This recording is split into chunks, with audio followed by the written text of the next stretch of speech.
Hi guys, Tablante here, and I'm about to show you a basic food photography setup that you can do right at home.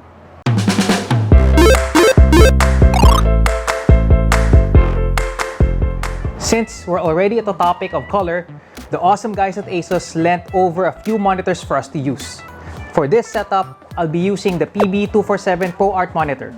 So what's nice about the monitor, it's 24 inches. It's not as big compared to other Pro Art monitors that are ranging 32 inches above, but it's one of those monitors that you could bring around. In my case, I could bring around in a shoot and to proof my images against what I shot off camera. Since nandito lang naman tayo sa condo, I thought of setting up the monitor right here in the convenience of our little home. For this setup, what I'm planning to do is I will tether my camera to my laptop, which is a nice Zephyrus ROG unit, also from ASUS. Okay, and then of course I'll be duplicating the display onto the PB247. Of course, both displays look great, but when you have to compare, of course, a Pro Art monitor will display colors a little bit more different than your typical laptop setup. So for this afternoon's food shoot, cookies and loaves have been graciously provided by Love Miss Baker Manila. So without further ado, let's do the shoot and let's have fun.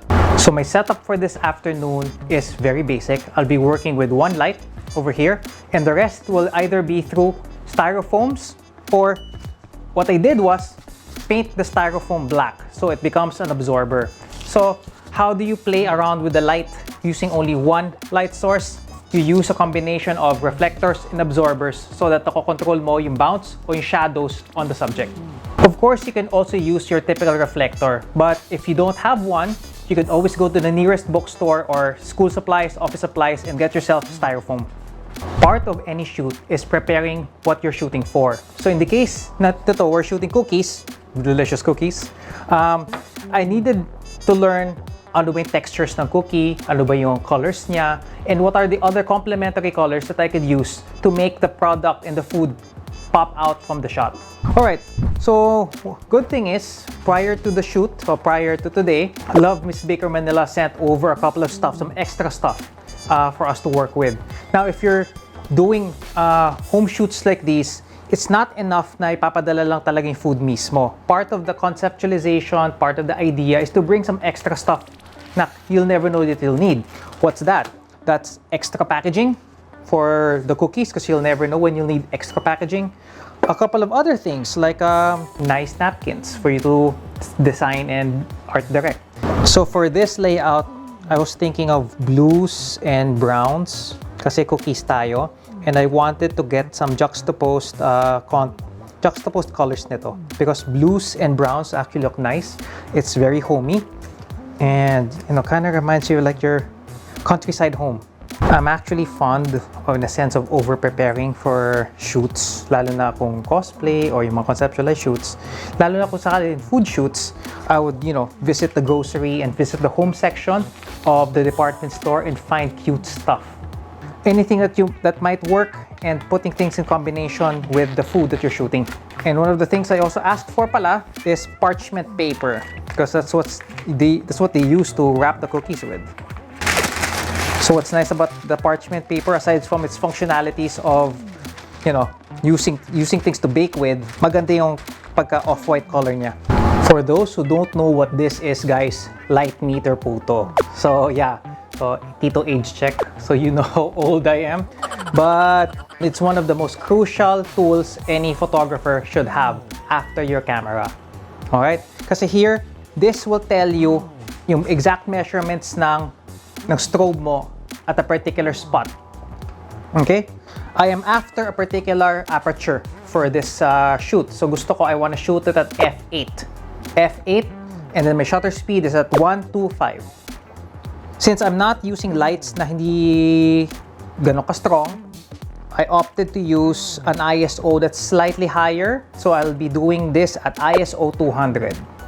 Now, one of the basic positions ng light for food is putting it somewhere behind it on the side. Why is that? Para lumabas yung texture ng food. Usually kasi, especially when food is shiny or you're using packaging with glass or anything or plastic na, like I said, shiny, you put them on the side, it bounces light straight into the camera, it flattens out.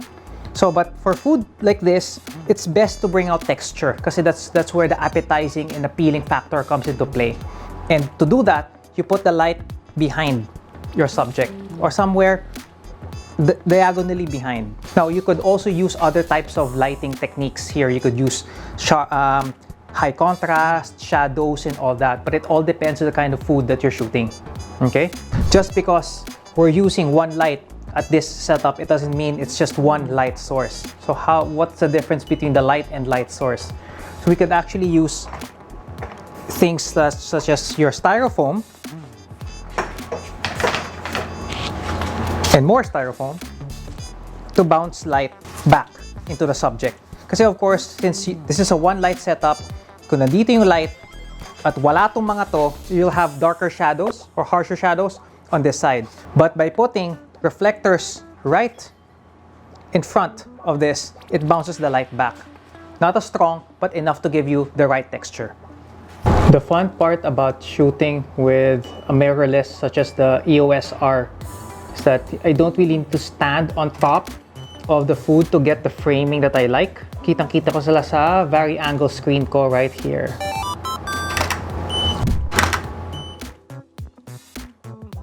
Alright, now my usual workflow is I shoot one burst of shots and then afterwards nun, since naka-tether naman yung camera ko to the laptop, I review the shots and see how else could I improve on the layout offhand. Now, the thing is with shooting, you become engrossed or you become carried away with what you're shooting that you tend to miss out on certain details that you'll never see up until you've seen it close up. Okay, for the sake of comparison, of course, this is my laptop, which is a Zephyrus ROG. Alright, it's a gaming laptop. So, yeah, gaming laptop, but of course I use it for work. Really, for work too. I plugged it with the screen duplicated onto the PB247 Pro Art monitor. As you could see, malaki ang difference of it. Laptop versus a monitor that's really meant to preserve and to replicate colors better, right?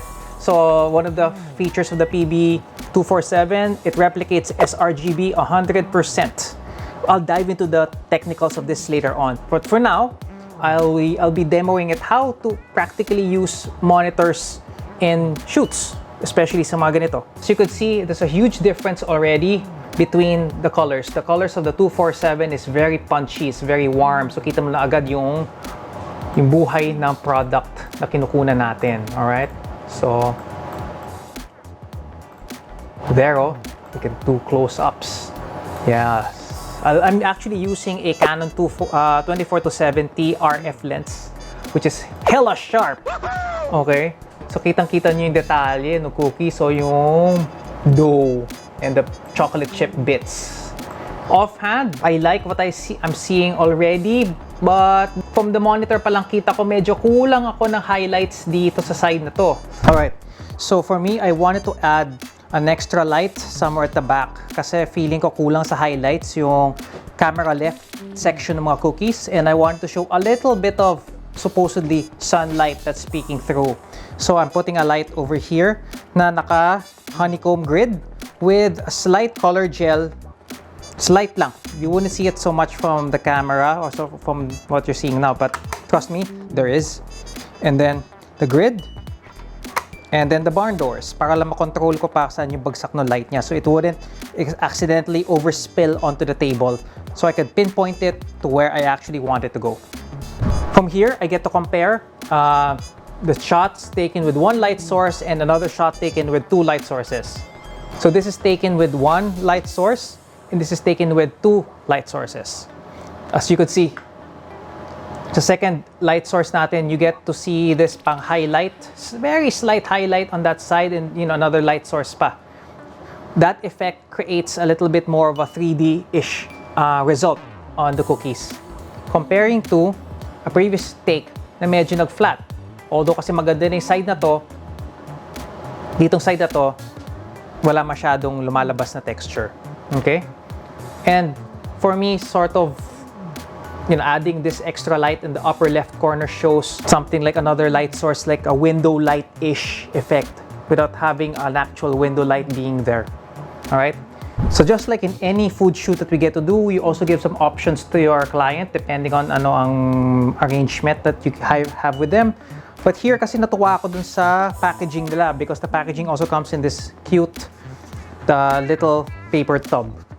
So yan. So from here, I'll make some adjustments. Whenever you introduce a new element into the layout, the entire, not exactly entire, but your lighting would of course shift and change. So in this case, maapektuhan dito yung aking secondary highlight. So from here, it's another trial and error setup again and finding where the light will actually fall properly since may nakaharang ng tub. But I still want my highlights. So sabi nga ng ilaw, malakas na siya. So from there, we can adjust it a little bit. Right. As you could, if you guys would notice, I am not metering for the secondary light anymore because I mean in my usual practice I just need to get the meter off the main light. Everything else revolves around the main light. Kung ano may setting the main light na yan. So it's relative na. But if you're obsessive compulsive, then ayan, pwede mo ding i-meter lahat ng ilaw kung gusto mo. If you're a little bit more old school, that's also okay. I guess that's the beauty of shooting digital. You can already see what you like and don't like. Pero unfortunately, it spoils you and you take it for granted that you could just change or erase the shot na hindi mo gusto.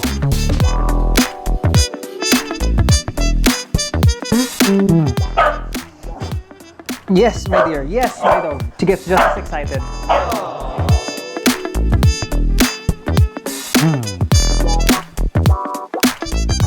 Alright guys, a little bit more on the monitor that I'm working on. So this is the ASUS Pro Art PB247. It's a 24-inch IPS monitor. It has a color accuracy of 100% sa sRGB.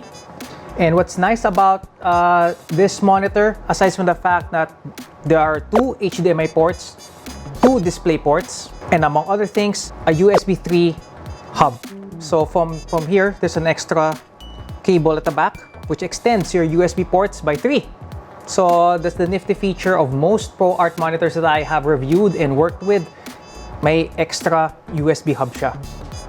By far, this is not exactly a completely technical review of the monitor. We're not gonna put through a battery of benchmarks on it. There are other reviews out there that does it better than this one. But I'm doing this video so you guys could see the practical applications of how to use, you know, a Pro Art monitor of this size for work. Especially because the Pro Art series are really meant for professionals such as myself who do this on a regular basis. Alright, so, you know, I'd have to say the 32-inch monitors are really, really nice. Like the next review that I'm gonna do after this, it's the PA32U CX monitor that's over there at the back. Kita niyo kahon na yan.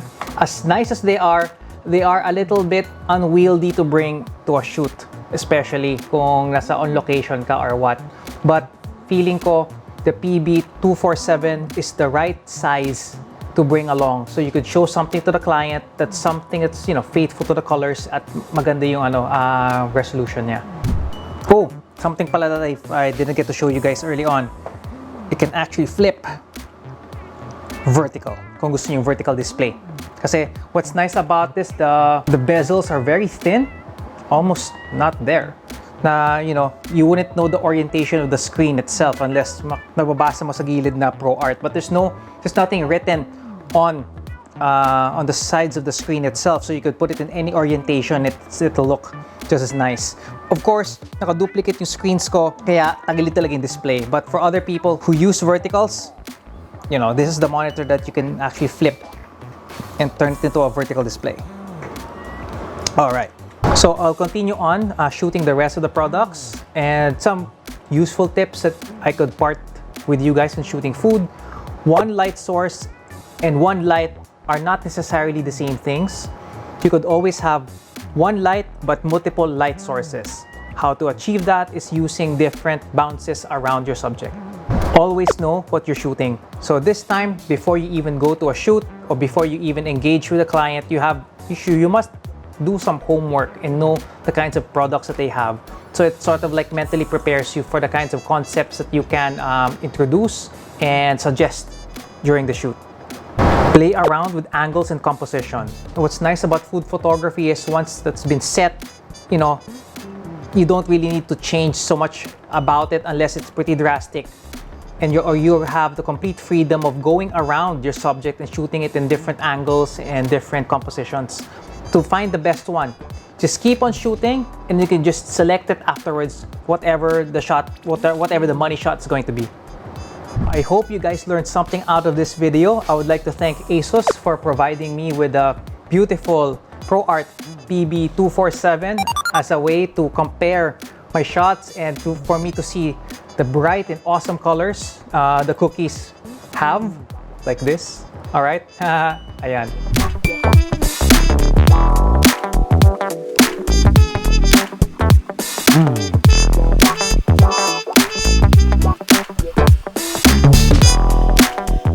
If you like this video, please hit subscribe, and if you have any questions about food photography or photography in general, please comment them below. I will try to answer them as best as I can.